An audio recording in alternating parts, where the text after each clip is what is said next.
आपकी खातिर मेरे दिल का जहां है हाजिर, अपने सारे अरमान, अपने सारे अरमान कर दूं मैं जाहिर।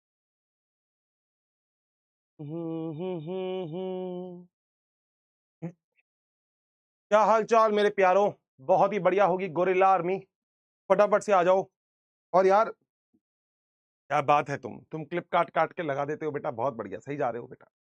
मगर थोड़ी फनी लगाया करो, है ना, थोड़ी पढ़ाने की भी लगाया करो।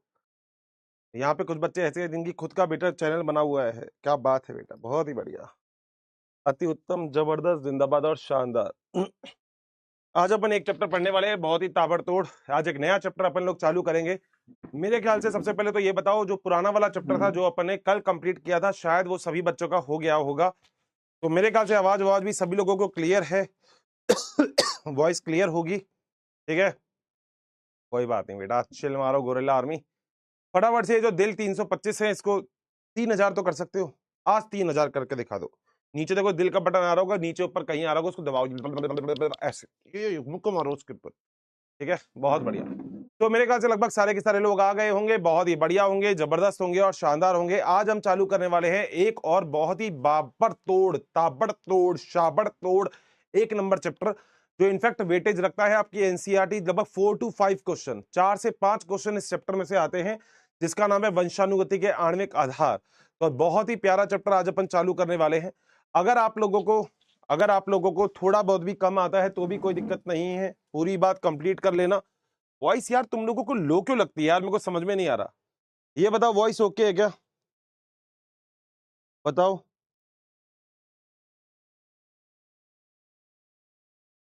वॉइस ओके है क्या? फटाफट से बताओ। अगर ओके है वॉइस तो फटाफट से दिल बना दो। वॉइस चेक करो एक बार। अगर वॉइस ओके है तो फटाफट से एक बार बता दो, वॉइस ओके है क्या, क्लियर है? लो वॉइस किसको आती है बेटा? तुम अपने वहां से थोड़ा वॉइस इंक्रीज कर लिया करो, यहाँ से बेटा कहाँ, इसको मुंह में पहन लूं क्या? अब है मुंह में लगा लूं क्या इसको, माइक को? अबे तुम भी कैसी बात करते हो, कह वॉइस लो है। अरे बेटा क्या करे बताओ, है वॉइस लो करते हो, वॉइस लो करते हो। अभी सही है? अभी ये बताओ वॉइस सही है? अभी एक बार चेक करो, अभी वॉइस चेक करो, क्या वॉइस क्लियर है? अब बताओ बेटा, अब वॉइस कैसी आ रही है? अभी देखो जरा, अभी देखो, अभी देखो, अभी देखो, अभी चेक कर लो एक बार वापस से।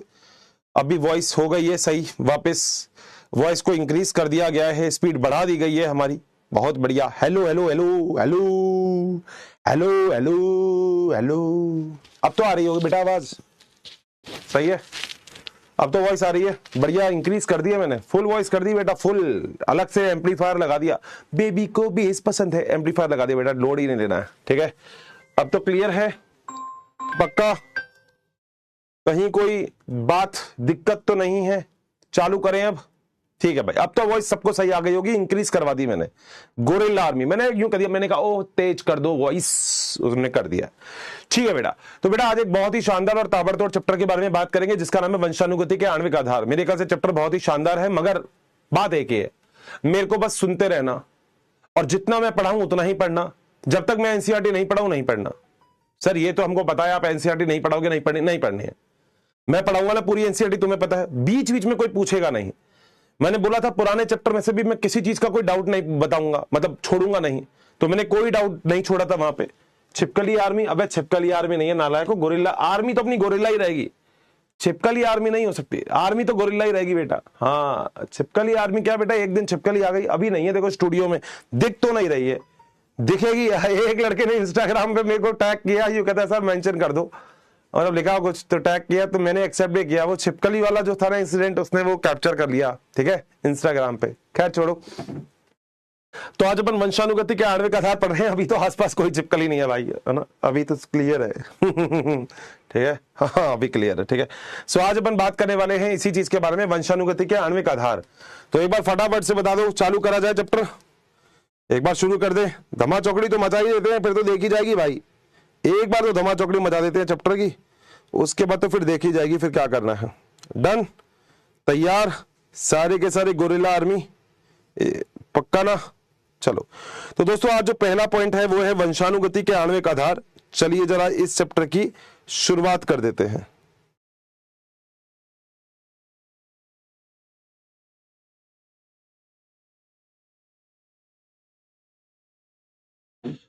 आ जाओ भाई।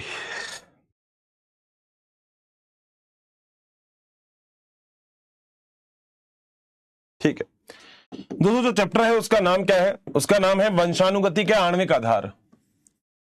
वंशागति, वंशागति, चैप्टर का नाम है वंशागति के आणविक आधार।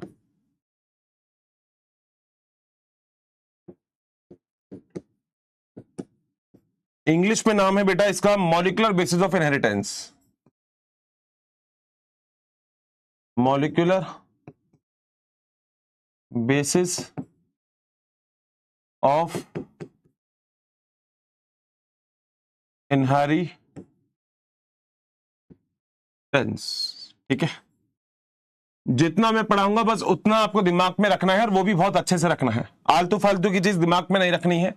सब कुछ जो मैं पढ़ा रहा हूं बस वो बात समझना कि क्या होता है। ठीक है बेटा, सबसे पहली बात यहां पे एक वर्ड आता है जिसका नाम है वंशागति, मॉलिक्यूलर। वंशागति का मतलब होता है पीढ़ी दर पीढ़ी जो गुण जाते हैं। जैसे आप लोगों ने देखा होगा कि हम लोग जब कभी बात करते हैं तो घर वाले कहते हैं ये तो अपने घर वालों की तरह बात करता है। तुम्हारे कोई ना कोई लक्षण तुम्हारे घर वालों से मिलता होगा, तुम्हारे मम्मी पापा से मिलता होगा। तो जो पीढ़ी दर पीढ़ी गुण जा रहे हैं एक जनरेशन से दूसरी जनरेशन, पीढ़ी दर पीढ़ी, एक पीढ़ी से दूसरी पीढ़ी में जाने वाले लक्षण होंगे, या हम उसे गुण कह सकते हैं। बोलो बात सही है? तो हर एक पीढ़ी से दूसरी पीढ़ी में जो भी लक्षण जाते हैं, जो भी गुण जाते हैं, वो होती है वंशानुगति। ठीक है, इसके बाद इसका नाम है आणविक आधार। ठीक, आणविक आधार का मतलब क्या है? आणविक आधार का मतलब है कि आप लोग आनुवांशिक पदार्थ के बारे में बात कर रहे हैं जो लेके जा रहा है। आनुवांशिक पदार्थ, आनुवांशिक पदार्थ को इंग्लिश में बोलते हैं जेनेटिक मटेरियल। मैं आपको इंग्लिश के सारे वर्ड बताऊंगा इसमें। जेनेटिक मटेरियल, अगर ये चैप्टर एक बार अगर आप लोगों ने सुरसुरी निगाहों से देख लिया हो, सुरसुरी निगाहें पता है कैसी होती है? सुरसुरी मतलब ऊ ऐसे, तो आपको पता लग जाएगा कि इस चैप्टर की क्या काबिलियत है। एक बार मेरे कहने से इस चैप्टर, इस एनसीईआरटी को जरा एक बार देख लेना, तो आपको खुद पता लग जाएगा कि ये चैप्टर कैसा है। देखने के बाद तो सच में ऐसा लगेगा कि ये हम याद ही नहीं कर पाएंगे। ऐसा ही है ना? मगर मैं फिर आपसे बोल रहा हूं, इससे आसान चैप्टर आपने कोई देखा नहीं होगा। आपको टिप्स पे याद करवा दूंगा मैं पूरा का पूरा चैप्टर, मगर जितना मैं पढ़ाऊं उतना पढ़ना है। तो क्या बोला मैंने? वंशागति के आणविक आधार का मतलब पीढ़ी दर पीढ़ी जो गुण जा रहे हैं वो तो हो गई वंशानुगति।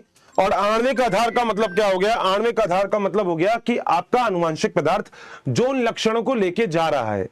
यह आनुवांशिक पदार्थ बेटा जनरली आपका होता है डीएनए, और हो सकता है आरएनए, और हो सकता है प्रोटीन। यह आपका आनुवांशिक पदार्थ होता है। बोलो क्या पहला पॉइंट क्लियर है क्या?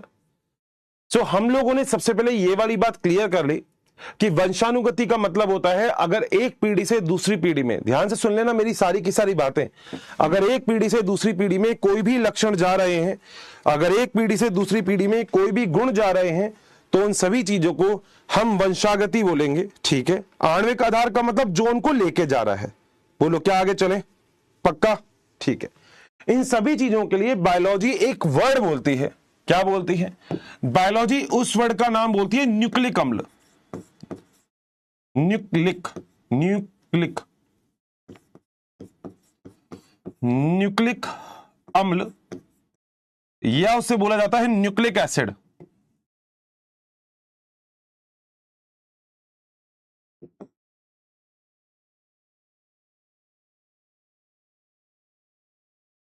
बोलो क्या पहला पॉइंट क्लियर है? ठीक है, न्यूक्लिक अम्ल की खोज जिस वैज्ञानिक ने की उसका नाम था फ्रेडरिक मिशर।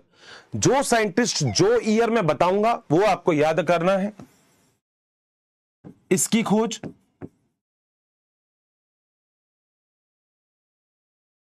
किसने की? Friedrich Miescher. फ्रेडरिक मिशर 1869 में केंद्रक में की। बोलो बात सही है। और इन्होंने क्या नाम दिया? न्यूक्लिन नाम दिया। केंद्रक में की एवं इसे न्यूक्लिन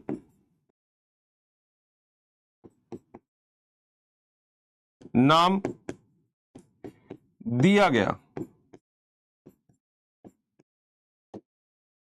बोलो बात सही है। तो आप पूछोगे कि न्यूक्लिक अम्ल नाम किसने दिया, वो भी लिख देता हूं। न्यूक्लिक अम्ल नाम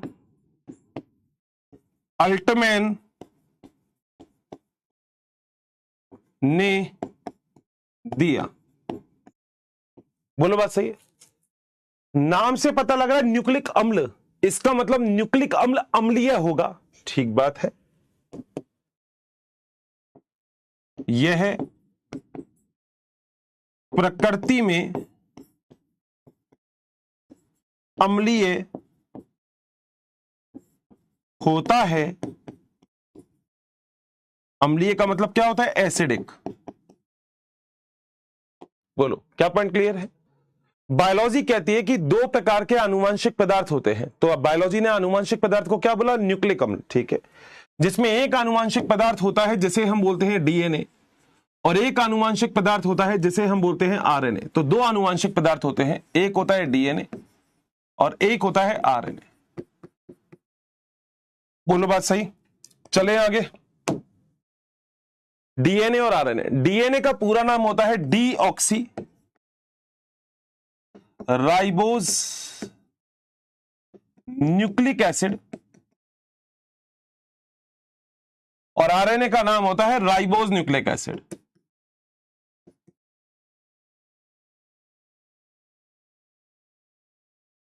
बोलो क्या यहां तक दोनों के दोनों पॉइंट जो है, जो मैंने सामने आपके रखे हैं, क्या दोनों बिल्कुल क्लियर हैं? क्या आगे चला जा सकता है? कहीं कोई दिक्कत तो नहीं है? नहीं सर, बहुत ही बढ़िया। ठीक है। अब सुनो बेटा, हम लोग कभी भी अगर बात करते हैं डीएनए और आरएनए की, तो डीएनए जो आनुवंशिक पदार्थ होता है वो मिलता है मनुष्य में, आप में मिलता है। ठीक है। वो मिलता है पादप में, वो मिलता है जंतु में, वो मिलता है अधिकांश या कुछ बैक्टीरियोफेज में, जीवाणु भोजी में, कुछ जीवाणु भोजी,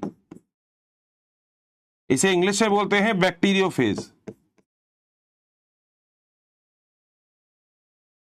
में। जीवाणु भोजी का मतलब ऐसा वायरस जो जीवाणु को संक्रमित करता हो, उसे हम जीवाणु भोजी कहते हैं। ठीक है। जबकि वहीं पे ही अगर हम आरएनए वाले आनुवंशिक पदार्थ की बात करते हैं, किसकी? आरएनए वाले आनुवंशिक पदार्थ की बात करते हैं, कि जो आरएनए होता है ये वायरस में मिलता है, वायरस या विषाणु में। बोलो क्या पहला पॉइंट क्लियर हो गया? कोई आपसे डीएनए का पूरा नाम पूछे तो क्या आप बता सकते हो? कोई आपसे आरएनए का पूरा नाम पूछे तो आप बता सकते हो? सर बिल्कुल सही बात है। आप सर हमें कोई दिक्कत नहीं है, हम तो दोनों ही चीज बता देंगे। ये चैप्टर की एक खास बात क्या है कि ये चैप्टर धीरे धीरे बनता है। इस चैप्टर के अंदर आपके एनसीईआरटी, बिल्कुल आप सही हो, पढ़ना जरूरी है, मगर ये चैप्टर धीरे धीरे बनेगा। इस चैप्टर में जल्दबाजी बिल्कुल भी नहीं। इस चैप्टर में कोशिश ये करना है कि मैंने जो लिखा है वो आपको समझ में आए। मैंने अभी तक आपको कुछ ज्यादा नहीं पढ़ाया, मैंने बस ये बात आपसे कही है कि इस चैप्टर का नाम है वंशानुगति के आणविक आधार। आणविक आधार का मतलब आपका आनुवंशिक पदार्थ, और इस आनुवंशिक पदार्थ को हम न्यूक्लिक अम्ल बोल सकते हैं। तो ये न्यूक्लिक अम्ल भी एक आनुवंशिक पदार्थ ही है। क्या है ये है आनुवंशिक पदार्थ, आनुवंशिक पदार्थ है। और आप लोग जानते हो आनुवंशिक पदार्थ क्या होते हैं? जो पीढ़ी दर पीढ़ी गुल लेके जाते हैं, वो आनुवंशिक पदार्थ होते हैं। सर सही बात है। यहां पे नीट में अगर आपको याद रखना है तो इसकी खोज किसने की थी, वो बड़ा इंपॉर्टेंट है। न्यूक्लिक अम्ल नाम किसने दिया, वो बड़ा इंपॉर्टेंट है। ये दोनों चीजें आपको यहां पे याद रखनी है। तो क्या सारे लोगों को यहां तक बात याद रहेगी? कोई दिक्कत तो नहीं है? नहीं सर, यहां तक क्लियर है, ठीक है, धीरे धीरे चलेंगे। ठीक, अब दो नए टर्म बायोलॉजी यूज करती है। क्या? एक टर्म होता है न्यूक्लियो साइड। देखो मैं हर एक टर्म को बताऊंगा तुमको और तुमको याद रखनी है। एक होता है न्यूक्लियोटाइड, और तुम भूलोगे भी नहीं, मगर बस दिमाग सामने ही रखना है। तुम्हें कभी जरूरत नहीं पड़ेगी कोई भी दूसरा लेक्चर यूट्यूब पे जाने की, कोई जरूरत ही नहीं है। यहां पे जो पढ़ा रहा हूं बस पूरा पढ़ लेना। बस एक बार कहते हैं सर मजा आ गया, ठीक है, आ जाओ जरा पूरा सा। यहां से बात है न्यूक्लियोसाइड, स्पेलिंग लिख देता हूं, न्यूक्लियोटाइड स्पेलिंग लिख देता हूं।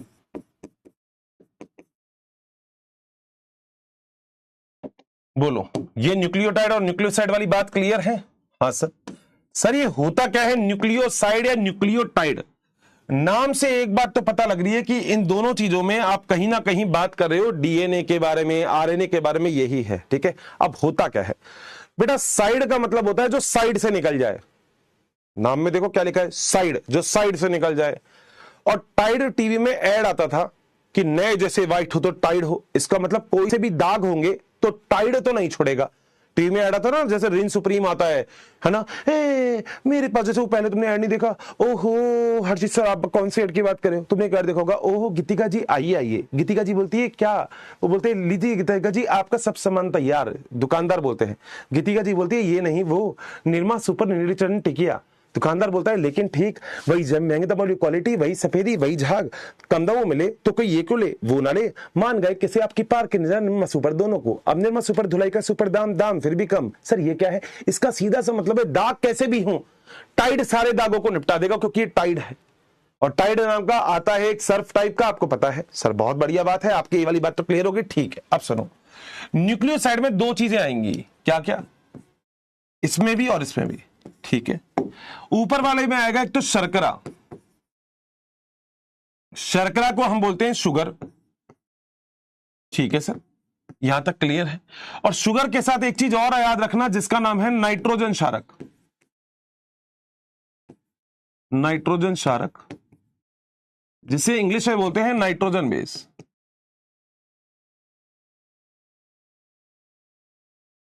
बोलो बात सही?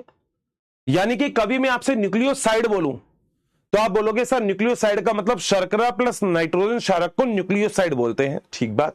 तो मैं कहूंगा फिर टाइड क्या होता है? आप कहोगे सर टाइड में तो कुछ भी चीज को नहीं छोड़ोगे आप। हाँ, तो शर्करा प्लस नाइट्रोजन क्षारक, इनके साथ एक चीज और जोड़ देना मेरे प्यारों, और वो चीज है फॉस्फेट। फॉस्फेट, बोलो बात सही है? तीन चीज आज के बाद मतलब आपको याद रखनी है। साइड का मतलब जो साइड से निकल जाए, टाइड का मतलब जिसमें सब कुछ हो। तो जो साइड से निकल जाएगा वो न्यूक्लियोसाइड, जिसमें सब कुछ हो वो न्यूक्लियोटाइड। तो डीएनए और आरएनए किन किन चीजों से मिलकर बने होते हैं? कोई आपसे पूछे कि डीएनए आरएनए का निर्माण कैसे होता है, कोई आपसे पूछे कि डीएनए आरएनए की संरचना में आखिर क्या क्या चीजें आवश्यक होती है, तो ये आंसर है आपके पास, ठीक है। तो यहां पे अपन ये बोल सकते हैं कि डीएनए व आरएनए की संरचना से संबंधित शब्द, ऐसे शब्द जो डीएनए और आरएनए की संरचना से संबंधित है वो आपके सामने लिख दिए। शर्करा, नाइट्रोजन क्षारक और फॉस्फेट, तीनों को मिला दूंगा न्यूक्लियोटाइड। मत भूलना, टाइड मतलब किसी को नहीं छोड़ोगे, साइड मतलब साइड से निकल जाओगे। बस साइड में कुछ कम रह गया, टाइड में तीनों आ जाएंगे। शर्करा प्लस नाइट्रोजन क्षारक प्लस फॉस्फेट, इसे बोलते हैं न्यूक्लियोटाइड। बताओ क्या पहला पॉइंट बिल्कुल क्लियर हो गया? सर मजा आ गया। अब क्या है, इन तीनों मतलब इन चीजों को पढ़ लें एक बार। शर्करा क्या होती है, ये क्या होता है, पढ़ लें एक बार, आ जाओ। सबसे पहली चीज आती है यहां पर ए पॉइंट, जिसे हम बोलते हैं शर्करा। शर्करा होती है शुगर। बोलो, पॉइंट क्लियर करें एक बार, मजा आ जाए तो बता देना, ठीक है सर। आ जाओ भाई, देखो देखो, अब ये वाला जो मैं आपको सब कुछ बताता हूं ना, ये सारी चीजें अगर आप थोड़ा सा भी दिमाग लगाओगे तो आपको याद आ जाएगा कि ये सारी चीजें आपने कहां पे पढ़ी है। आपको खुद को समझ में आ जाएगा कि आप कहीं पढ़े लिखे हो क्या। ये क्लास 11th का एक चैप्टर है जैव अणु, मेरे ख्याल से आपने सब कुछ पढ़ लिया है, मगर कुछ बच्चे तो ना करते हैं, वो कहते हैं हमने तो सर कुछ पढ़ा ही नहीं है, हमें तो पता ही नहीं है ये क्या होता है। तो उनके लिए तो बेटा देखो सब कुछ मुझे बताना ही पड़ेगा। मगर जिन बच्चों ने पहले पढ़ रखा है बढ़िया बात है, नहीं पढ़ा है तो भी कोई दिक्कत नहीं है, सामने देखना, सामने देखना। मैं दो प्रकार की शर्करा बता रहा हूं, ठीक है। एक है डीएनए के अंदर जो पाई जाती है, जिसे हम डीऑक्सीराइबोस कहते हैं। नाम ही डीएनए का ये है डीऑक्सीराइबोस, तो आपको पता होना चाहिए डीऑक्सी क्या है, राइबोस क्या है, सब कुछ ठीक है। आरएनए के अंदर होती है राइबोस शर्करा, क्योंकि आरएनए का नाम ही राइबोस न्यूक्लिक अम्ल है, तो राइबोस शर्करा पाई जाती है। बोलो क्या पॉइंट क्लियर है? सर ये डीऑक्सीराइबोस क्या है ये बताता हूं। सबसे पहले तो याद रखना जो शर्करा होगी ये 5 कार्बन की होगी। कितने कार्बन की? 5 कार्बन की शर्करा होगी, 5 कार्बन से बनी।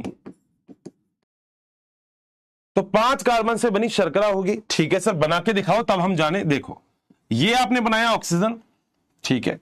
इसके बाद ये ऑक्सीजन बनाने के बाद ये एक लाइन खींच दो, फिर एक लाइन ये खींच दो, फिर ये खींच दो, फिर ये खींच दो, फिर ये खींच दो, खींच दिया, ये बन गया। इसकी एक बार बस कर लो कॉपी, या कॉपी क्या भी कॉपी बाद में करेंगे। देखो ये जैसे ही आपने बनाया उसके बाद चलते हैं आगे, ऐसे एक, ये ऐसे, ये ऐसे, ये ऐसे, ठीक है।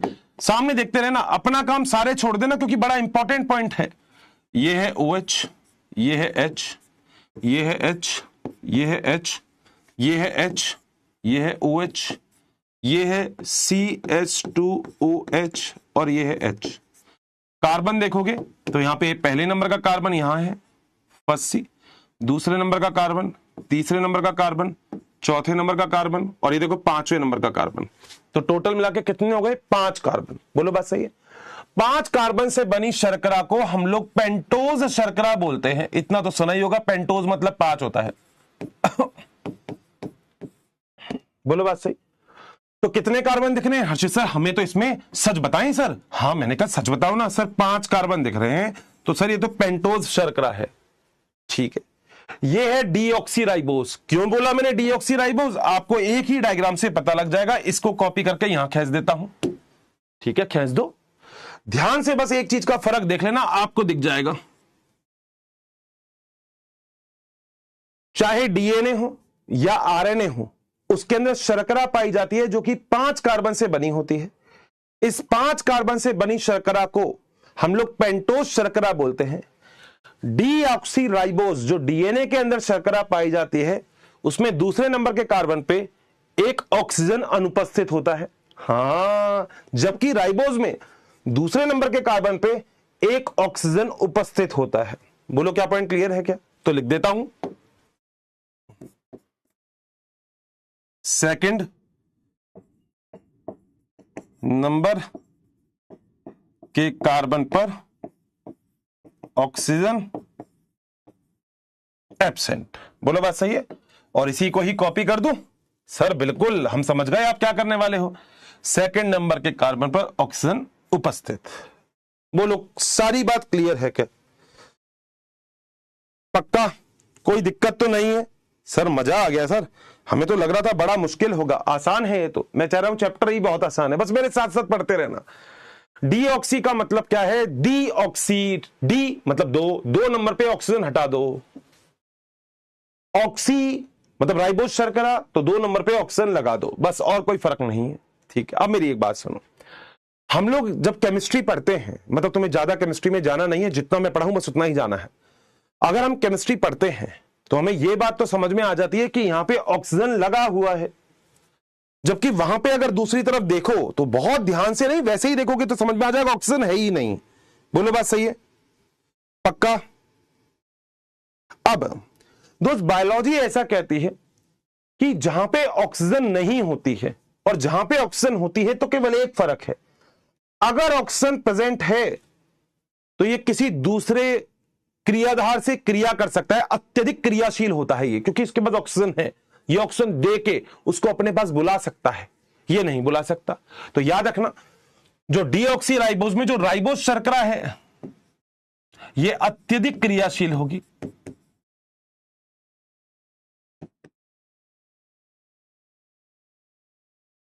जबकि ये जो डीऑक्सीराइबोस शर्करा है ये कम क्रियाशील होगी।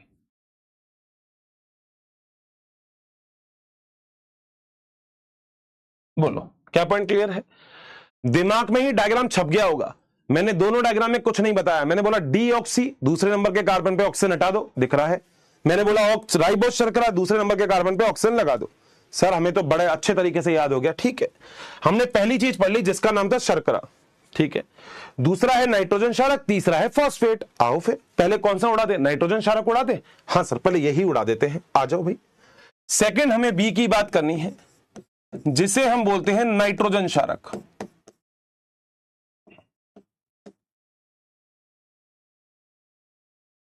मैं आपसे कभी पूछूं कि नाइट्रोजन क्षारक किससे बने होंगे, तो नाइट्रोजन क्षारक बेटा नाइट्रोजन से ही बने होंगे। हाँ सर यार सर ये बात आपने बहुत अच्छी कही, नाइट्रोजन क्षारक नाइट्रोजन से ही बने होंगे, ठीक बात है। तो नाइट्रोजन क्षारक नाइट्रोजन से निर्मित होते हैं। ये तो सब कुछ तुम क्लास 11th के जैवाणु नाम के चैप्टर में पढ़ लिए, मगर कई लोग भूल गए होंगे तो इनको याद दिला देता हूं, ठीक बात।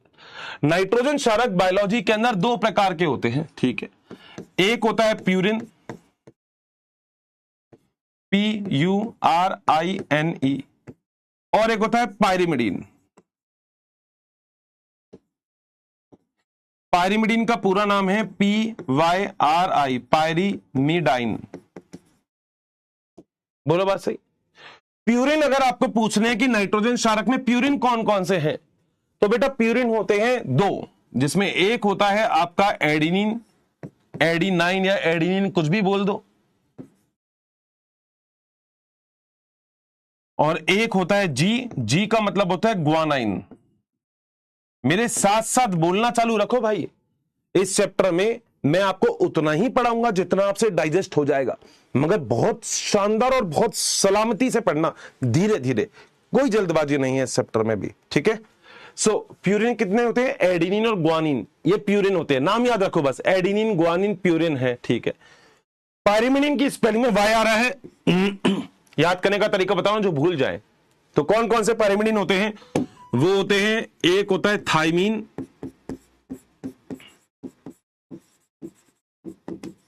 और एक होता है साइटोसिन। तो अगर आप ध्यान से सारे बच्चे देख रहे हैं तो देखो वाई आ रहा है, तो जिसकी स्पेलिंग में वाई आ रहा है वो पायरिमिडीन हो गया, जिसकी स्पेलिंग में वाई नहीं है वो प्यूरिन है। याद करने का तरीका बताया भाई, अब ऐसे मत करना सर ये क्या पता, बढ़िया, ये याद करने का तरीका बताया, तुम कभी कंफ्यूज नहीं होंगे। अब स्पेलिंग तो पता है प्यूरिन, वाई आएगा ही नहीं। एडिनिन ग्वानिन, वाई आएगा ही नहीं। थाइमीन, थाए साए आ रही है भैया। बोलो क्या पॉइंट क्लियर है? सर मजा आ गया, ठीक है भाई, मजा आ गया तो आगे चलते हैं। इतना सारा काम जैसे आपका हो जाए ना, वैसे एक बात याद रखना। क्या याद रखनी है सर? आप बोलोगे तो हम सब याद रखेंगे। डीएनए में AGTC पाए जाते हैं, सारे मिलते हैं डीएनए में, ठीक है। लिख दो सर, लिख दो, नोट डाल के लिख दो सर, ये हम याद रखेंगे। डीएनए में AGTC उपस्थित, नाइट्रोजन क्षारक यही पाए जाते हैं। बोलो बात सही है सर? ये वाली लाइन तो क्लियर हो गई, मगर नीचे वाली लाइन कुछ अलग लिखूंगा, तभी तो चेंज कर रहा हूं। क्या लिख रहा हूं? आरएनए में थाइमीन के स्थान पे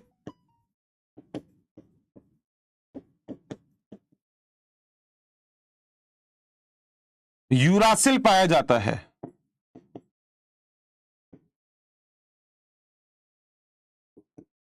अतः कौन कौन से हो गए? अतः AUGC उपस्थित। बोलो क्या पॉइंट क्लियर है? डीएनए में एडिनिन, थाइमीन, ग्वानिन, साइटोसिन मिलेंगे, मगर आरएनए में यूरासिल मिलता है थाइमीन की जगह। यूरासिल को लिखते हैं यूरासिल मिलते हैं, थाइमीन नहीं मिलता। बाकी एडिनिन, ग्वानिन, साइटोसिन सेम है, मगर थाइमीन की जगह यूरासिल मिलता है। बताओ क्या पॉइंट क्लियर है? स्टार लगा देता हूं, समझ में आ गई होगी नोट वाली बात भी, और ये प्यूरिन और पायरिमिडीन वाली बात भी। बताओ डन है मेरे प्यारों? मजेदार पॉइंट क्लियर हो गए क्या? बता दो फटाफट से। मजा आ गया? आगे चलो, पक्का? सर यहां तक क्लियर है? ठीक है। हमने क्या क्या पढ़ लिया? हमने शर्करा पढ़ ली, हमने नाइट्रोजन क्षारक पढ़ लिया, अब हमें पढ़ना है फॉस्फेट। ठीक है, आ जाओ तीसरी चीज। तीसरी चीज क्या है? सी है, जिसका नाम है फॉस्फेट। फॉस्फेट समूह पाया जाता है डीएनए के अंदर, आरएनए के अंदर, सब में। ठीक है, आ जाओ। क्या होता है फॉस्फेट पहले देख लेते हैं। ये पी है, बिल्कुल सही है। यहां पे एक OH लगा दो, यहां पे एक OH लगा दो, यहां पे एक OH लगा दो, यहां पे डबल बॉन्ड O कर दो, ये फॉस्फेट होता है। अब डीएनए और आरएनए, पूरा नाम बताओ क्या होता है डीएनए का? बोलो ना, डीऑक्सी राइबोज न्यूक्लिक एसिड। ठीक है, आरएनए राइबोज न्यूक्लिक एसिड। क्या दोनों अम्लीय हैं, एसिड हैं? हाँ। तो कोई भी आपसे पूछे कि डीएनए और आरएनए कैसे होते हैं, तो आप लिखेंगे कि डीएनए व आरएनए फॉस्फेट समूह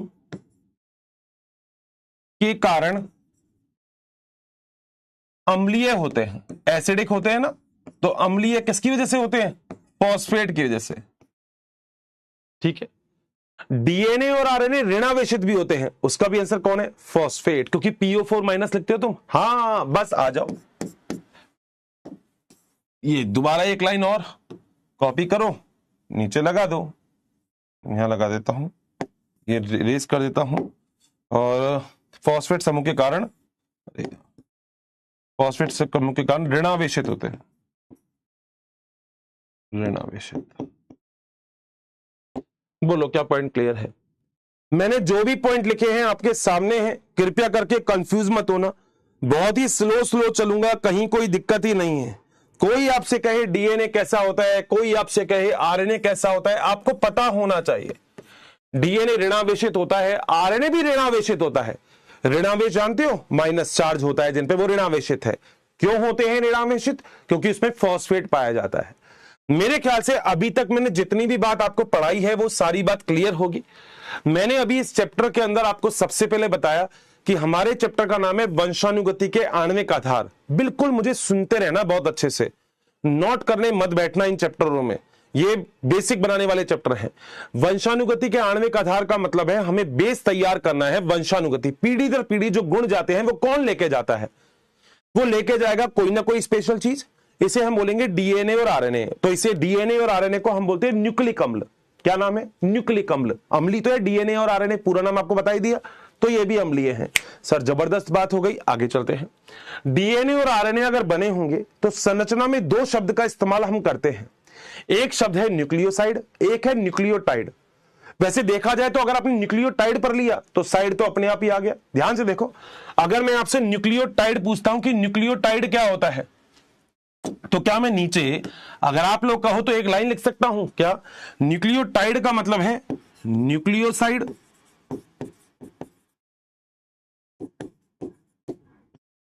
प्लस फॉस्फेट। बात तो ये भी सही है ना, मैंने कुछ ऐसी बात तो नहीं लिखी ना जो आपको दिक्कत लग रही है, क्योंकि न्यूक्लियोसाइड में दोनों आ जाते हैं। तो शर्करा प्लस नाइट्रोजन क्षारक प्लस फॉस्फेट, यही तो लिखा है। तो अगर कभी भी डीएनए और आरएनए, भाई देखो सीधी सी बात है, अगर मान लो ये बना हुआ है मार्कर, तो किन्हीं ना किन्हीं चीज से तो बना होगा। बाहर का कवर भी होगा, अंदर की रिफिल भी होगी, इसका पॉइंट भी होगा, अंदर इंक भी डली होगी। सेम कंडीशन डीएनए किससे बनता है और आरएनए किससे बनता है, वो ये शब्द है। सबसे पहले डीएनए और आरएनए के अंदर शर्करा बड़ी इंपॉर्टेंट है। पेंटोस शर्करा है, 5 कार्बन होते हैं। डीएनए के अंदर डीऑक्सी, डीऑक्सी का मतलब दूसरे नंबर के कार्बन पे ऑक्सीजन नहीं है, दिख रहा है आपको, ये दिख रहा है। जबकि आरएनए के अंदर ऑक्सी मतलब सेकंड नंबर के कार्बन पे ऑक्सीजन उपस्थित है। क्लियर है ये बात? ठीक। दूसरी चीज होती है नाइट्रोजन क्षारक, ये इंपॉर्टेंट है, वैसे क्लास 11th में हम लोग पढ़ते हैं। नाइट्रोजन क्षारक में प्यूरिन और पायरिमिडीन दो चीज होती है। प्यूरिन होते हैं एडिनिन ग्वानिन, याद करना है, जैसे बायोलॉजी मतलब हर्षित सर, बॉटनी मतलब हर्षित सर, ऐसे ही प्यूरिन का मतलब एडिनिन ग्वानिन, पायरिमिडीन का मतलब थाइमिन साइटोसिन। बता दिया वाई का चक्कर, ठीक है, याद करने का तरीका है। डीएनए के अंदर ये सारे होंगे, आरएनए में थाइमिन नहीं होगा, उसकी जगह यूरासिल होगा, बस इतनी सी बात, और बस कोई भी लोड यहां पे है ही नहीं। बताओ क्या पॉइंट क्लियर है? मैंने कुछ भी आपको ऐसा नहीं बताया जिससे आप कंफ्यूज हो रहे हो। और नेक्स्ट चीज आती है यहां पे फॉस्फेट के बारे में, वो भी आपको दिखाई दे रही है कि फॉस्फेट एग्जैक्टली क्या होता है। फॉस्फेट भी अगर आप ध्यान से देखें तो आप फॉस्फेट को भी देख सकते हैं कि फॉस्फेट एग्जैक्टली क्या है, कि जो फॉस्फेट होता है उसकी वजह से डीएनए और आरएनए इन दोनों पर ऋणावेश पाया जाता है, तो इसी को ही हम फॉस्फेट बोलते हैं। बताओ डन है? पक्का? कहीं कोई दिक्कत तो नहीं आ गई? मैंने सब कुछ बना के दिखाया आपको सामने सामने, तो यूं मत कहना हर्षित सर आपने बनाया नहीं डायग्राम, सब बनाया मैंने, और वो भी आपके सामने ही बनाया। तो ऐसा नहीं है कि आप लोग यहां पे घोला घाली कर दो, कोई दिक्कत नहीं है। सही है? कोई दिक्कत नहीं सर? क्लियर है हर्षित सर? आपकी बात बहुत अच्छे से समझ में आ गई है। ठीक है बेटा, अब सुनो, हम धीरे धीरे चलेंगे इस चैप्टर में, क्योंकि थोड़ा थोड़ा करेंगे तो इसके बेस तैयार हो जाएंगे हमारे, और अगर बेस एक बार तैयार हो गए तो चैप्टर बहुत इजी हो जाता है। ठीक, मतलब हम लोग एक बात अभी समझ चुके कि अगर हमारे पास न्यूक्लियोसाइड है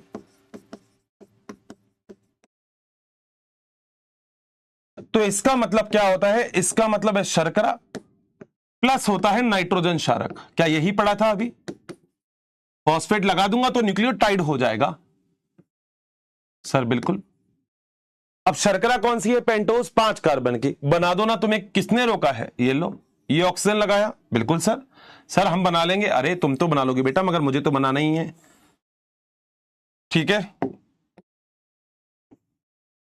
तुम तो बना ही लेते हो बेटा सब कुछ, मगर मैं तो बनाऊंगा ही बनाऊंगा तुम्हारे लिए।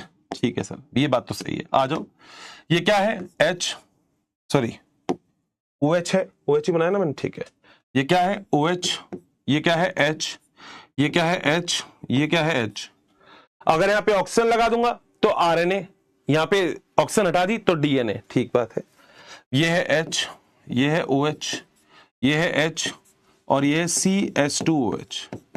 कौन से नंबर का कार्बन? सब जानते हो, पहला कार्बन, दूसरा कार्बन, तीसरा कार्बन, चौथा कार्बन और पांचवा कार्बन। कोई दिक्कत है किसी को? सही है। पहले मैंने क्या किया? न्यूक्लियोटाइड में शर्करा पाई जाती है सर, बना ली। कितने कार्बन की शर्करा है हर्षित सर? 5 कार्बन की शर्करा है, तो हम इसे पेंटोज बोलते हैं सर। मजा आ गया। राइबोस है डीऑक्सी, डीऑक्सी। ऑक्सीजन लगा दूंगा तो आरएनए की संरचना, ऑक्सीजन हटा दिया तो डीएनए की संरचना। अरे सर बहुत बढ़िया, आ जाओ फिर आगे चलते हैं, मजा आएगा। चैप्टर ही बड़ा शानदार है। अब ये OH जो समूह है, हाँ, इस समूह से कौन जुड़ा होगा? नाइट्रोजन क्षारक। ठीक है सर, जैसा लिखा है वैसा, मैं कुछ अलग नहीं कर रहा। ये जुड़ा है नाइट्रोजन क्षारक। नाइट्रोजन क्षारक किससे जुड़ा है हर्षद? नाइट्रोजन क्षारक जुड़ा है OH से, बिल्कुल। ये OH है, और इससे कौन जुड़ा है? इससे जुड़ा है आपका ये नाइट्रोजन क्षारक।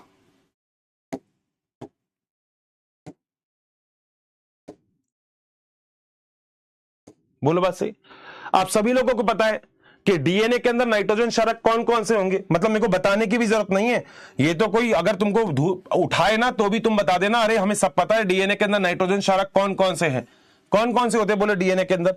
डीएनए में होते हैं एडेनिन, थाइमीन, गुआनिन और साइटोसिन। बोलो बात सही है क्या? कोई दिक्कत है? यहां तक, यहां तक बता दो, मजा आ गया क्या? क्या सभी लोग जानते हैं कि मैंने जो डायग्राम बनाया, ये डायग्राम न्यूक्लियोसाइड का है? क्योंकि न्यूक्लियोसाइड का मतलब तुम्हें बताया शर्करा और नाइट्रोजन क्षारक। ये है आपकी शर्करा, ये है नाइट्रोजन क्षारक, मिला के संरचना कौन सी बन गई? न्यूक्लियोसाइड या टाइड? सर साइड है, टाइड में तो फॉस्फेट और जोड़ोगे अभी आप इसमें। बहुत बढ़िया, बताओ क्या पॉइंट क्लियर है? क्लियर है? मजा आ गया? ठीक है, अब सुनो, थोड़ी सी केमिस्ट्री, ज्यादा नहीं, इतनी जितनी मेरे काम की है। ठीक है, नाइट्रोजन क्षारक, हाँ, और ये क्या है? शर्करा। इनके बीच में एक बंध पाया जाता है जिसे हम एन ग्लाइकोसिडिक बंध कहते हैं। ओके, तो यहां पर ये नहीं, यहां पे ऐसा नहीं करता, यहां पे लगा देता हूं स्टार, यहां पे लगा देता हूं स्टार, इसको थोड़ा सा छोटा कर देता हूं, और स्टार का मतलब यहां लिख देता हूं। स्टार का मतलब क्या है? शर्करा वे नाइट्रोजन क्षारक के मध्य एन ग्लाइकोसिडिक बंध पाया जाता है। बोलो बात सही है? स्टार मतलब यहां पर, ठीक है, तो कभी कंफ्यूज मत होना, मैंने किसके बारे में बताया, मैंने स्टार के बारे में बताया, ये स्टार, तो ये स्टार ये रहा, ठीक है। तो शर्करा और नाइट्रोजन क्षारक के मध्य जो बंध मिलेगा, ये बंध है ना जिससे दोनों पकड़े हुए हैं आपस में, उसे एन ग्लाइकोसाइडिक बंध कहेंगे। बताओ डन है क्या? एनसीईआरटी ने इतना अच्छा एक्सप्लेन ही नहीं किया दोस्त, मगर विश्वास करना मैं छोड़ूंगा नहीं, मैं तो हर किसी चीज को तुमको समझा के ही रहूंगा। बताओ आगे चले, पक्का डन है, क्लियर है सब कुछ, आगे चलूं? ठीक है सर, आपने न्यूक्लियोसाइड का डायग्राम तो बना दिया, ठीक है, इसका मतलब हर्षित सर अभी आप हमें न्यूक्लियोटाइड का भी बनाओगे? वाह बहुत तेज हो। तो मैं यहां पे कुछ ज्यादा चेंज नहीं कर रहा, मैं कर रहा हूं केवल न्यूक्लियोसाइड में, यहां पे लिख देता हूं न्यूक्लियोटाइड। और न्यूक्लियोटाइड में क्या होता है, शर्करा और नाइट्रोजन क्षारक तो होता ही है, साथ साथ कौन जुड़ा होता है हर्षित? साथ साथ जुड़ा होता है फॉस्फेट, लगा दो। तो अगर अब ये तो हटा दूं, ठीक है, अगर ये जो मैंने डायग्राम बनाया, ये डायग्राम थोड़ा छोटा कर देता हूं, यहां कर देता हूं, अगर इस डायग्राम के साथ मैं फॉस्फेट जोड़ दूंगा तो क्या मैं उसे न्यूक्लियोटाइड बोल सकता हूं? देखो इतनी इजी तो मेरे ख्याल से केमिस्ट्री भी नहीं होगी जितनी मैं बायोलॉजी की केमिस्ट्री इजी कर रहा हूं। ये बायोकेमिस्ट्री है क्योंकि बायोलॉजी में आती है। तो हम लोगों को एक बात तो पता लग गई कि यहां पे एन ग्लाइकोसिडिक बंध है, ये तो हमें पता है, एन ग्लाइकोसिडिक बंध है, ये तो हम लोगों को पता है, कोई दिक्कत ही नहीं है। अब मैं बोल रहा हूं इसके साथ फॉस्फेट और जोड़ दो। फॉस्फेट का क्या मैंने आपको अभी अभी डायग्राम बनाया अच्छे से, सभी लोगों को याद है, देखो ये रहा फॉस्फेट, ऐसे बनाया, P लिखा, एक OH लिखा, एक OH लिखा, एक OH लिखा, एक डबल बॉन्ड O किया, यही है ना फॉस्फेट, ठीक है। अब सुनो,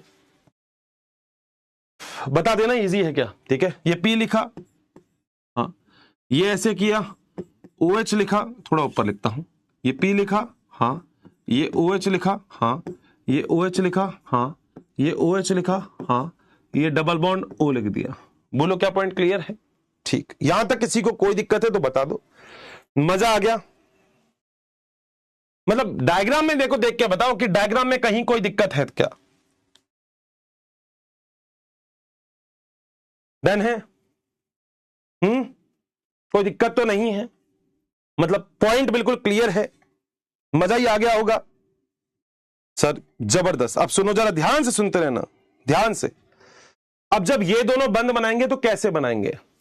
अगर इन दोनों के बीच में बंद बनेंगे तो आपको पता है बंद किन के बीच में बनेंगे? बंद बनेंगे किन के बीच में? बंद बनेंगे इन, अरे कौन सा कलर लूं, इनके बीच में, देखो ये और ये, बोलो बात सही?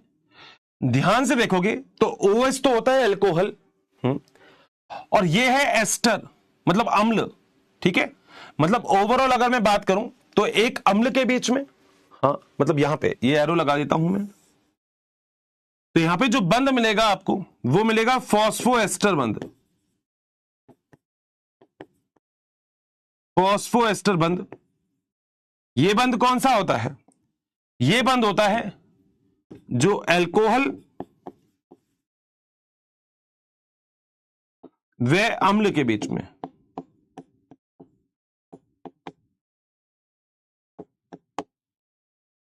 बोलो बात सही? अगर आपको याद हो तो मैंने फॉस्फेट में दो चीज लिखवाई थी कि अम्लीय किसके कारण होगा? फॉस्फेट की वजह से, तो अम्ल तो है ही, ठीक है। तो अगर मैं यहां पे बंध बनाता हूं तो ये बंध कौन सा है? हर सर ये बंध हो गया फॉस्फोएस्टर बंध।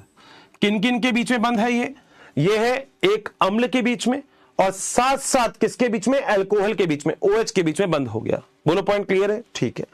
अब मुझे अगर इसके साथ दोस्त एक और फॉस्फेट जोड़ना है, मैं यहां पे एक और फॉस्फेट लिख रहा हूं, P OH OH OH H, एक और फॉस्फेट जोड़ रहा हूं P OH OH, ये डबल बॉन्ड O है, डबल बॉन्ड O, OH और डबल बॉन्ड O। बोलो बात सही है? सो मुझे बंध बनाना पड़ेगा किन के बीच में? मुझे बंध बनाना पड़ेगा इन दोनों के बीच में, मुझे बंध बनाना पड़ेगा इन दोनों के बीच में। इन दोनों के बीच बंध बनाऊंगा तो जैसे यहां से H2O बाहर निकाला था मैंने, बंद बनता है तो जल निकल रहा है, यहां से भी H2O बाहर निकलेगा, बंद बनेगा तो जल निकलेगा, यहां से भी H2O बाहर निकलेगा, बंद बनेगा तो जल निकलेगा। बोलो बात सही है? यहां तक कोई दिक्कत है तो बता दो। नहीं?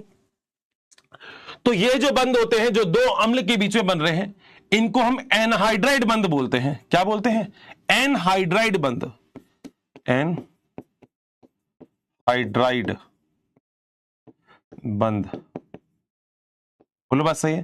इसी की कॉपी कर दो। यहां पे ये कौन सा है? एनहाइड्राइड बंद है। सो कौन से बंद है एनहाइड्राइड बंद? ये वाले, ये वाले, ये बंद है एनहाइड्राइड, ये भी बंद है एनहाइड्राइड। और इसको अगर चाहो तो ब्लॉक में भी लगा दो।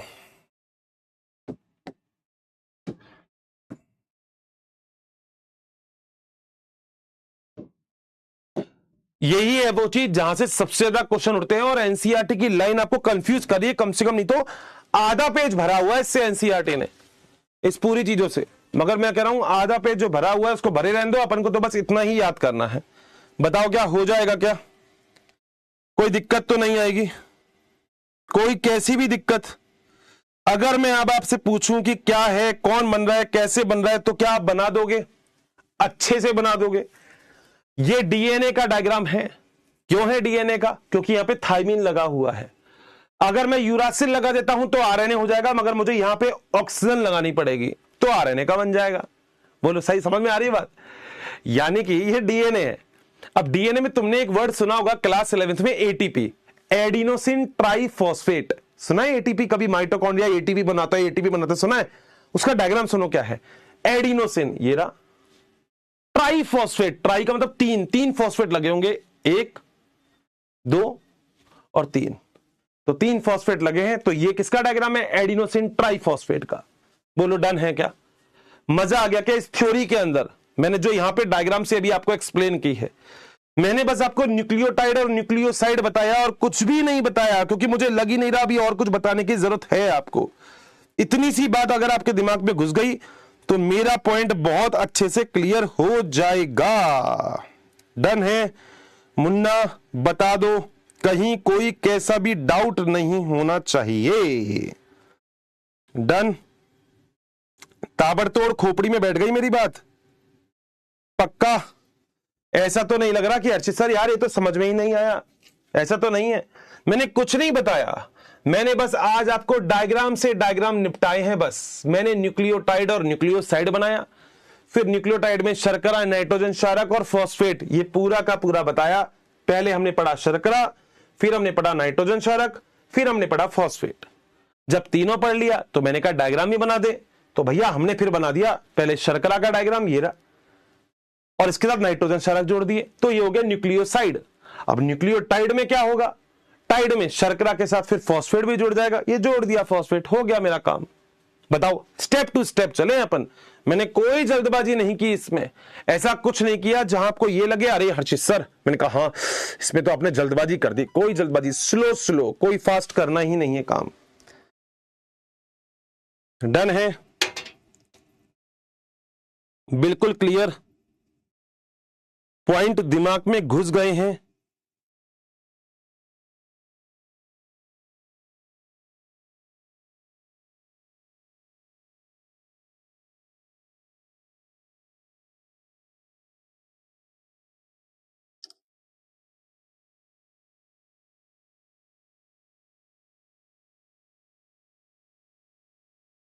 डन है क्या?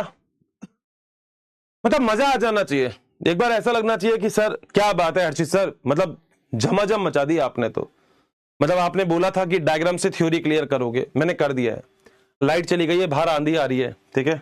सो जैसे ही ये थोड़ा सा भी वो देगा ना, पीपा पीपी की देगा, वैसे पहले तो मैं इसको सेव कर देता हूं एक बार, कहीं चले नहीं जाए। सो जैसे ये पीपा पीपी देगा वैसे ही अपन क्लास को एंड कर देंगे। किसी और दिन थोड़ी लंबी क्लास करेंगे, अभी तो इसको थोड़ा सा सेव कर देते हैं कि बाद में अपन को दिक्कत नहीं हो, है ना, सेव हो जाए एक बार बस ये। डन है? क्वेश्चन सब करवाऊंगा भाई, तुम मेज को टेंशन मत दिया करो कार्ची सर क्वेश्चन क्यों नहीं, अभी सब करवाऊंगा भाई। थ्योरी तो चलने दो, चैप्टर पढ़ाया नहीं, क्वेश्चन करवा दो। चैप्टर तो पढ़ाऊं बेटा, तब तो क्वेश्चन भी करवाऊंगा। मैंने लाइट बंद कर दी है, ये दोनों लाइट बंद कर दी है मैंने, क्योंकि इन्वर्टर बेटा इतना नहीं खींचता, ये बहुत ज्यादा लोड खींचता है ना, इसलिए। ठीक है, मजा आया यहां तक?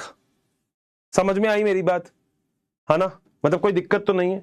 मैं 5 मिनट रिवीजन करवा रहा हूं, अगर तब तक लाइट आ गई तो ठीक है, नहीं तो इतना ही रखेंगे अपन, ज्यादा नहीं करवाऊंगा मैं फिर, ठीक है? क्योंकि लाइट चली जाएगी, मेरा टॉपिक रह जाएगा। देखो, आज हमने पढ़ा है वंशानुगति के आणविक आधार। मुन्ना, इसका मतलब होता है पीढ़ी दर पीढ़ी जो गुण जाते हैं उसे हम वंशानुगति कहते हैं। मेरी बात ध्यान से सुनना और दिल बना देना अगर मेरी बात क्लियर हो गई तो। वंशानुगति का मतलब न्यूक्लिक अम्ल, यानी कि आणविक आधार का मतलब आप न्यूक्लिक अम्ल के बारे में बात करते हो, डीएनए और आरएनए के बारे में। तो पहली बात तो ये न्यूक्लिक अम्ल के बारे में बात कर ली। न्यूक्लिक अम्ल आप कभी भी पढ़ते हो तो आप 2 शब्द पढ़ते हो, न्यूक्लियोटाइड और न्यूक्लियोसाइड। न्यूक्लियोसाइड का मतलब जो साइड से निकल जाए, न्यूक्लियोटाइड का मतलब जिसके अंदर तीनों आ जाए। तो अगर मैं बोलता हूं न्यूक्लियोसाइड तो आप बोलोगे शर्करा प्लस नाइट्रोजन क्षारक। मैं बोलता हूं न्यूक्लियोटाइड तो आप उसमें केवल क्या ऐड कर दोगे? फॉस्फेट ऐड कर दोगे, ठीक है? अगला चलते हैं। सबसे पहले डीएनए के अंदर शर्करा, डीएनए के अंदर डीऑक्सीराइबोस शर्करा पाई जाती है क्योंकि सेकंड नंबर के कार्बन पे ऑक्सीजन अनुपस्थित है। आरएनए के अंदर राइबोस शर्करा है क्योंकि सेकंड नंबर के कार्बन पे ऑक्सीजन उपस्थित है, ठीक बात है? डीएनए के अंदर नाइट्रोजन क्षारक adenine, guanine, thymine, cytosine. RNA के अंदर क्या होता है? थाइमिन की जगह यूरासिल आ जाता है, बस इतना सा फर्क आज याद होना चाहिए। ये चैप्टर बहुत स्टेप वाइज है। और आपको एक बात और बता देता हूं, मंडे को भी आई थिंक टचवुड मेरा ही लेक्चर है आपकी क्लास में, शाम को लगभग शायद 7:15 बजे 6 बजे तो दूसरा लेक्चर है वो मेरा है। अगले जो मंडे ट्यूसडे, बेटा याद रखना, मंडे ट्यूसडे मेरा ही लेक्चर है। 4 बजे शायद नहीं है, 6:15 या 6 बजे की जो दूसरी क्लास होती है आपकी, कब होती है? 6 सवा 6 कब होती है? वो मेरी है, ठीक है? तो सर को कोई काम वाम था तो मेरी क्लास पहले हो गई। अब फ्राइडे सैटरडे अगले हफ्ते नहीं है, बस अगले हफ्ते की बात है। उससे अगले हफ्ते तो मेरी फ्राइडे सैटरडे ही होगी। मगर नेक्स्ट यानी कि संडे है कल, परसों नेक्स्ट डे मेरी ही क्लास है आपकी क्लास में, तो लोड मत लेना, ठीक है? तो डीएनए के अंदर एजीटीसी होता है उपस्थित, बहुत बढ़िया बात है। ये सारा काम कंप्लीट करते हैं तो हम फॉस्फेट मानते हैं। फॉस्फेट आपको पता है क्या होता है? फॉस्फेट के बारे में सारी चीज, ठीक है? नीट के एग्जाम में क्वेश्चन आएगा, डीएनए अम्लीय होता है क्यों? फॉस्फेट। डीएनए ऋणावेशित होता है क्यों? फॉस्फेट। बहुत बढ़िया, ये डायग्राम आपको क्लियर होना चाहिए। अगर मैं आपको बोलता हूं शर्करा और नाइट्रोजन क्षारक, तो इनके बीच में एक बंध होता है जिसे हम बोलते हैं एन ग्लाइकोसिडिक बंध, बहुत बढ़िया। मगर यहाँ पे फॉस्फेट के बीच में, तो ओवरऑल इस पूरी संरचना में 3 बंध है। कौन कौन से? शर्करा और नाइट्रोजन क्षारक के बीच में एन ग्लाइकोसिडिक, अगर एक शर्करा और फॉस्फेट के बीच में फॉस्फोएस्टर बंध, 2 फॉस्फेट के बीच में एनहाइड्राइड बंध होते हैं। तो एग्जैक्टली यहां पे एनहाइड्राइड बंध आपको देखने को मिल रहे हैं, ठीक है? ये वाली बात क्लियर हो गई है यार? देखो मतलब एसी भी देखो बंद है मेरा यहाँ पे ना, रूम में कभी दिखाऊंगा, रूम का टूर करवाऊंगा आपको स्टूडियो का, तो पर वो लग रहे ब्लैक कलर के, तो मेरा फैन नहीं चलता, वो आवाज करते हैं फड़ फड़ फड़ फड़ फड़, ऐसी आवाज करते हैं, इसलिए पंखा बंद रहता है। एसी लाइट नहीं आ रही तो वो बंद ही है अब, तो थोड़ी सी गर्मी है, बट मेरे ख्याल से इतना आप लोगों को क्लियर होगा। बताओ यहां तक बिल्कुल कोई भी डाउट तो नहीं है? यहां तक पॉइंट क्लियर है ना? बता दो, मजा आ गया क्या? 100%। कल देखूंगा, संडे है कल, क्लास तो वैसे नहीं होती आपकी, मगर मैं सुन रहा हूं मंडे को ही थोड़ा सा 2-2 घंटे की क्लास खींच लूंगा तो थोड़ा सा बढ़िया हो जाएगा काम, कोशिश यही करेंगे, ठीक है? बताओ डन है यहां तक? कोई दिक्कत?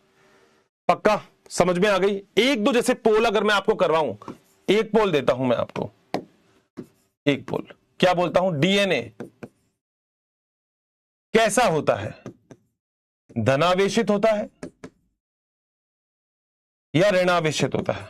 अब कुछ बच्चे तो भूल ही गए होंगे, जबकि देखो कितनी बार बताया मैंने। कैसा होता है बताओ, ये क्वेश्चन है आपका। ऑप्शन नंबर ए और ऑप्शन नंबर बी दे दिया आपको, बता दो भाई डीएनए कैसा होता है? तुम्हारे सामने है। आज मैं सोच रहा था थोड़ा सा ज्यादा खींच दूंगा मैं चैप्टर, बट कोई बात नहीं, आएगी लाइट, देखते हैं बाहर कैसे हालचाल है। ये आजकल पता नहीं कौन सा मौसम हो रखा है दोस्त, अभी तो यार ठीक ठाक है, कोई ज्यादा भी। आजकल ये लाइट वाले पता नहीं क्या करते हैं भाई साहब, यूं पंखड़ी ली लाइट बंद कर देते। अबे चलने दो थोड़ी देर, तो कॉकरोच हो रखे हैं सारे। आंसर आ गया होगा मेरे ख्याल से, बी आंसर है 82%। देखो कुछ तो अभी भी गलत करते हैं, क्यों करते हो भाई? अब गलत मत किया करो, ठीक है? आरएनए में, या ऐसा लिखता हूं, डीएनए में अनुपस्थित नाइट्रोजन क्षारक, कौन सा नाइट्रोजन क्षारक डीएनए में अनुपस्थित है? ए बी सी डी कर देता हूं, आंसर तो मेरे ख्याल से आपको लोगों को आ ही गया होगा, A T G C, A you जी सी। बता दो भाई डीएनए में इनमें से कौन सा नहीं पाया जाता? इनमें से कौन सा होगा जो डीएनए में नहीं मिलेगा आपको? अच्छा ये बताओ, जो पुराने लेक्चर में से, चैप्टर में से मैंने सब कुछ क्वेश्चन दिए थे, कर लिए? आंसर की भी थी उसमें, कर ली? सारे के सारे जो मैंने आपको थ्योरेटिकल दिए थे क्वेश्चन, कर लिए? बेटा देखो, आप लोगों को देखो करना पड़ेगा।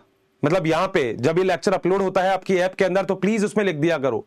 मैं रैंडम फोकस करता हूं कि आपने लिखा नहीं लिखा, पर्टिकुलर एक बच्चे को रिप्लाई करना तो मुश्किल होता है, मगर लिख दिया करो कि सर हमने वो सारा होमवर्क किया जो आपने किया है।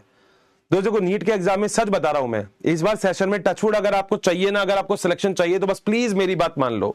प्लीज रिक्वेस्ट कर रहा हूं मैं, मेरी बात मान लो। मतलब मुझसे बस ऐसा मत करो, मेरी बात मान लो। बस यूं कह दो, अर्शी सर आपकी बात मान ली है, जैसा आप बोलोगे वैसा करेंगे। मैं विश्वास करना, आपने खुद देख लिया होगा, आपको वो इससे पहले वाला चैप्टर कहीं पढ़ने की जरूरत पड़ी नहीं? मत पढ़ो, कोई फर्क नहीं पड़ता, तुमको पता है, कोई दिक्कत ही नहीं है। अभी कहोगे तो थोड़े दिन में उसका एक मैं माइंड मैप टाइप का दे दूंगा, वन शॉट माइंड मैप। तो मैंने ऑनलाइन भी डाल रखे, मैं यहां आपको दे दूंगा, कोई दिक्कत नहीं है, आपको बना के दे दूंगा। तो आपके ऐप पे भी आपके पास वन शॉट रहेंगे, तो एक वन शॉट में आपको दे दूंगा, कोई लोड नहीं है। एक बार फटाफट से पूरे के पूरे चैप्टर को निकाल लेना और मजा आ जाएगा। मैं मतलब मेहनत के लिए पूरी तरह से तैयार हूं, आपको मेरे साथ मेहनत करनी पड़ेगी। आपको यही ऐप पे मैं सब कुछ दिलवा दूंगा, कोई दिक्कत नहीं है, बट कर लेना बस मेरे साथ साथ, ठीक है? आंसर मेरे ख्याल से बी आएगा, बिल्कुल सही बात है, बी आता है, ठीक है? तो बस ये है, हमको पोल में कौन कौन से बच्चे अच्छे मिले? हमें मिले अमन चौधरी। अरे यार फिर वही लेटर बोर्ड आ गया भाई, ये हटेगा ही नहीं अब। चलो, हमें मिले अमन चौधरी, आदित्य राज, आयुष, पूर्वा, अमित, प्रशांत कुमार, और डेली का काम डेली करना है। ये देखो 10वें नंबर पे देखो कौन है, ये देखो कौन है, डेली का काम डेली करना है। बस तुम कबूतर हो सारे। लाइट अभी आई नहीं तो कोई बात नहीं, मगर बताओ वैसे कैसी तैयारी चल रही है? बढ़िया। अच्छा, इसकी टूटा बजे इसके लिए मैं ऐसे ही थोड़े से रैंडम क्वेश्चन पूछ लूं? पक्का? मतलब अगर टूटा बजेगी, मतलब नहीं बजे तो क्या पता लाइट ही आ जाए, अपन आगे कंटिन्यू ही कर दे, है ना? सो दोस्तों मेरे ख्याल से ये लेक्चर बड़ा ही, अभी तक जो मैंने पढ़ाया है वो बहुत अच्छा गया होगा। इस चैप्टर की मैं दो तीन खासियत से आपको चीज बताता हूं। आपकी एनसीईआरटी में ये चैप्टर नेक्स्ट है, इससे पहले एक चैप्टर है वंशानुगति वाला। मतलब इससे पहले जो चैप्टर है ना वो जेनेटिक्स वाला है, मेंडल वाला, मैंने आगे पीछे कर दिया। मैं ये चैप्टर इसलिए पढ़ा रहा हूं क्योंकि पहले मैं आपको पूरा डीएनए समझा दूंगा ना। अगर मैं आपको डीएनए समझा दूंगा तो मुझे फिर जेनेटिक्स समझाने में, आनुवंशिकी, मेंडल को समझाने में दिक्कत नहीं आएगी। विश्वास करना, आपको जो मैं पढ़ा रहा हूं ना, इसके बाद आपको कहीं पढ़ने की जरूरत नहीं है। आप खुद मेरे से कह दोगे अर्शद सर मजा आ गया, मैं हर एक पॉइंट आपके दिमाग में क्लियर कर दूंगा, मगर आपको मेरे साथ साथ पढ़ना है। आपको बस दिमाग नहीं लगाना है इधर उधर, कोई भी नहीं, ठीक है? मतलब पुराना चैप्टर अब मेरी क्लास में किसी का बैकलॉग नहीं होना चाहिए। तो इससे पहले वाला चैप्टर क्या कंप्लीट कर लिया क्या? बट फटाफट से बता दो, ये पोल तो चलेगा ही नहीं। इससे पहले वाला चैप्टर कंप्लीट कर लिया क्या? अच्छा, स्कूल में हो गया। पोल नहीं आ रहा बेटा, पोल नहीं आया तो देखो मैंने चैट बॉक्स ओपन कर रखी है, अब तो बेटा वो भी नहीं आएगा, क्योंकि देखो इसमें क्रॉस का बटन ही नहीं आता। ये है ना हैंग होता है, पता नहीं क्यों, ये देखो ये हैंग हो जाता है, इसमें है कोई दिक्कत। देखो अब वहां पे आ ही नहीं रहा है। अब मैं आपका चैट बॉक्स भी बंद नहीं कर सकता, ये और आफत हो गई इसमें। चलो कोई बात नहीं, ठीक है? सो बस इतनी सी बात है आज, बस इतना सा कर लेना, इतना सा ही कर लो, कोई बात नहीं, 1 घंटे की क्लास भी बहुत होती है, ठीक है? सो आज बस इतना सा कर लेना। इससे पहले वाला चैप्टर आपने डन कर दिया होगा। मैं कमेंट आज जरूर पढ़ूंगा सब लोगों के, एक बार फटाफट से इंस्टा वगैरह पे, मगर भाई मत किया करो क्वेश्चन, इंस्टा क्वेश्चन करने के लिए नहीं है। मैं भी कभी कभी घूमता हूँ एंजॉय करने के लिए, बस ऐसे ही तुम भी वहां पे ऐसे ही आया करो, वहां पे क्वेश्चन मत पूछा करो। हर सर एक क्वेश्चन का जवाब दे दो बेटा, वहां क्वेश्चन की जगह नहीं है, ठीक है? सो इतना बस कर लेना आज, ठीक है? लाइट के तो अभी हालचाल नहीं लगते, कोई बात नहीं, 1 घंटे के लेक्चर में भी अपन ने आज बहुत सफिशिएंट पढ़ लिया। आज इतना पढ़ लेना, बस इतनी सी बात है, ठीक है? अगला लेक्चर थोड़ा सा ज्यादा खींच देंगे। डन है? क्लियर है? कोई डाउट तो नहीं है? और बेटा क्वेश्चन अभी तो चैप्टर ही नहीं हुआ बेटा, क्वेश्चन तो क्या ही करवाऊं, थोड़ा पढ़ाऊंगा भी तो सरी, थोड़ा थ्योरी भी तो इकट्ठी करवाऊंगा तुम्हारे पास। अब पूछ लूंगा एन हाइड्राइड बॉन्ड, चलो ये पूछ लिया एन, यहां पे लो ये वाला डायग्राम देख लो, ये डायग्राम, इस डायग्राम से बहुत सारे क्वेश्चन बन सकते हैं। क्वेश्चन आएगा एन ग्लाइकोसिडिक बंध किनमें बनता है, क्वेश्चन आएगा फॉस्फोएस्टर बंध किसमें बनता है, क्वेश्चन आएगा एनहाइड्राइड बंध किसमें बनता है, क्वेश्चन आएगा एनहाइड्राइड बंध किसमें बनता है, क्वेश्चन आएगा कितने फॉस्फेट होते हैं डीएनए के अंदर, क्वेश्चन आएगा जो शुगर होती है उसमें कौन से नंबर पे कार्बन ऑक्सीजन अनुपस्थित है। तो ये सारी चीजें आपको दिख रही होंगी, ठीक है बेटा? डाउट आप सही बोल रहे हो अर्शी से, डाउट, मगर बेटा डाउट कैसे देखूं? देखो क्रॉस का बटन नहीं आ रहा, वो हट गया यहां से, ठीक है? यार इसमें मैंने बोला था पहले भी इनको दिक्कत है, बट पता नहीं है कब करेंगे सही। कोई बात नहीं, ठीक है। बताओ क्या इतना कर लोगे आज? डन है, ठीक है। तो बस आज इतना ही करेंगे। लाइट के कोई हालचाल नहीं है। 10 मिनट बाद लाइट आई तो मैं वापस से ऑनलाइन आ जाऊंगा। क्या ऐसी होती है क्या फैसिलिटी? मेरे को पता नहीं ऐसा होता है क्या। फिर लाइट आ जाएगी, फिर आ जाऊंगा मैं कह दूंगा चलो क्लास कंटिन्यू कर दो। चलो बस इतना कर देना, ठीक है। So thank you so much, have a nice day. अपना ख्याल रखना। आज बस इतना पढ़ लेना, ठीक है। और मंडे ट्यूसडे में आऊंगा। इस मंडे ट्यूसडे मेरी क्लास है, ठीक है। मंडे ट्यूसडे को शाम को 6 बजे 6:15 बजे जो भी होती है वो मेरी क्लास है। तो बस आना मत भूलना, ठीक है। मंडे ट्यूसडे तो जरूर आ जाना, ठीक है। तो thank you so much, bye bye, take care. 1 minute और रुक जाओ, क्या पता आ जाए। एक बार और रुक जाओ भाई, क्या पता आ ही जाए। बाहर देखता हूं बाहर के क्या हालचाल है। यार बेटा बाहर क्या हालचाल थोड़े से सही नहीं है। चलो आ जा यार। Light light light light light आ जा, लाइट लाइट नहीं आ रही, ठीक है। सो बाय बाय, कोई बात नहीं। थैंक यू सो मच, अपन अगली बार थोड़े से पढ़ा देंगे, ठीक है।